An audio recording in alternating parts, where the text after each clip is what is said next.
गणेशाय नमः। श्री शिवाय नमस्तुभ्यं। भोलेनाथ की कृपा आप पर और आपके परिवार पर सदा सर्वदा बनी रहे। इससे पिछले वाले अध्याय में हमने ब्रह्मा और विष्णु के युद्ध के बारे में श्रवण किया था। ब्रह्मा और विष्णु का युद्ध देखकर जब सभी देवता भोलेनाथ की शरण में गए, उन्होंने ब्रह्मा और विष्णु के युद्ध को शांत करने के लिए विशाल अग्नि स्तंभ के रूप में खड़े हो गए, जिसका कोई आदि और अंत नहीं था।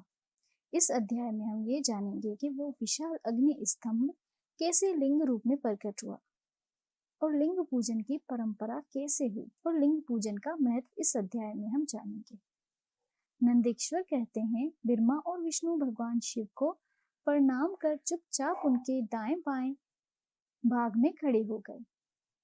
उन्होंने पूजनीय महादेव जी को श्रेष्ठ आसन पर बिठाकर पवित्र वस्तुओं से उनका पूजन किया। दीर्घ काल तक स्थिर रहने वाली वस्तुओं को पुष्प वस्तु तथा अल्प काल तक टिकने वाली वस्तुओं को पराकृत वस्तु कहते हैं। हार, निपुर, कियोर, केरिट, मणिमय कुंडल, यज्ञोपवीत, उत्तरे वस्त्र, पुष्पमाला, रेशमी वस्त्र, हार, मुद्रिका, पुष्प, तांबूल, कपूर, चंदन एवं उग्रू का अनुलेप, धूप, दीप, श्वेत छत्र, व्यंजन, ध्वजा, चुनर तथा अनेक दिव्य उपहारों द्वारा जिनका विभव वाणी और मन की पहुंच से परे था, जो केवल परमात्मा के योग्य थे, उनसे ब्रह्मा और विष्णु ने अपने स्वामी महेश्वर का पूजन किया। इससे प्रसन्न होकर भगवान शिव ने दोनों देवताओं से मुस्कुराकर कहा, पुत्रों, आज तुम्हारे द्वारा की गई पूजा से मैं बहुत प्रसन्न हूँ। इसी कारण ये दिन परम पवित्र और महान होगा।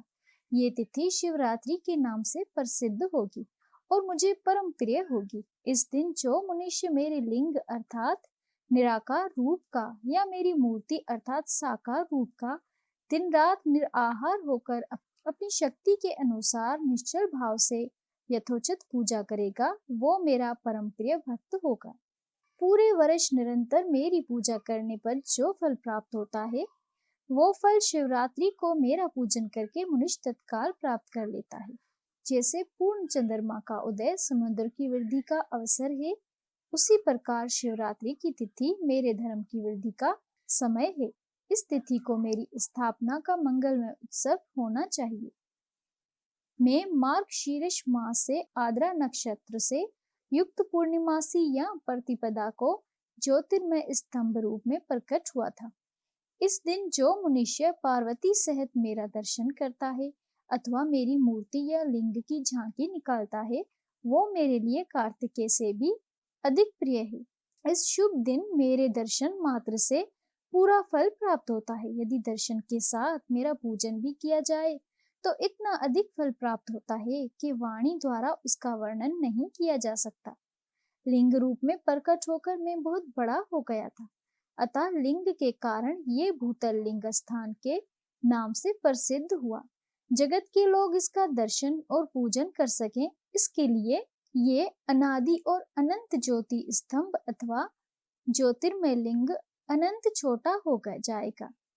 ये लिंग अब प्रकार के भोग सुलभ कराने वाला तथा भोग और मोक्ष का एकमात्र साधन होगा। इसका दर्शन, स्पर्श और ध्यान प्राणियों को जन्म और मृत्यु के कष्ट से छुड़ाने वाला है। शिवलिंग के यहाँ प्रकट होने के कारण यह स्थान अरुणाचल नाम से प्रसिद्ध होगा तथा यहाँ बड़े बड़े तीर्थ प्रकट होंगे। इस स्थान पर रहने या मरने से जीवों को मोक्ष प्राप्त होगा। मेरे दो रूप हैं, साकार और निराकार।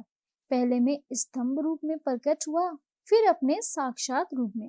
ब्रह्म भाव मेरा निराकार रूप है तथा महेश्वर भाव मेरा साक्षात रूप है। ये दोनों ही मेरे सिद्ध रूप हैं। मैं ही पार ब्रह्म परमात्मा हूँ। जीवों पर अनुग्रह करना मेरा कार्य है।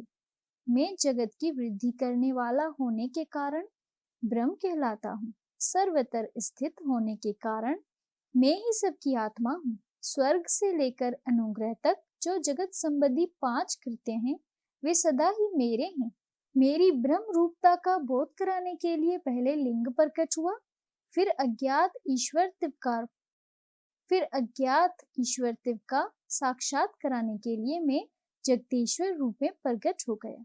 मेरा सकल रूप मेरे ईश्वरत्व का और निष्कल रूप मेरे ब्रह्म स्वरूप का बोध कराता है। मेरा लिंग मेरा स्वरूप है और मेरे सामीप्य की प्राप्ति कराने वाला है। मेरे लिंग की स्थापना करने वाले मेरे उपासक को मेरी समानता की प्राप्ति हो जाती है तथा मेरे साथ एक तप का अनुभव करता हुआ संसार सागर से मुक्त हो जाता है। वो जीते जी परमानंद की अनुभूति करता हुआ शरीर को त्याग कर शिवलोक को प्राप्त होता है, अर्थात मेरा ही स्वरूप हो जाता है। मूर्ति की स्थापना लिंग की अपेक्षा गुण है। ये उन भक्तों के लिए है जो शिव तत्व को अनुशीलन में सक्षम नहीं है। ओम नमः शिवाय। ओम नमः शिवाय। प्रेम से बोलो शिव पार्वती की जय हो। व्यूअर्स, शिव महापुराण का अगला अध्याय सुनने के लिए हमारे चैनल को सब्सक्राइब करें। धन्यवाद।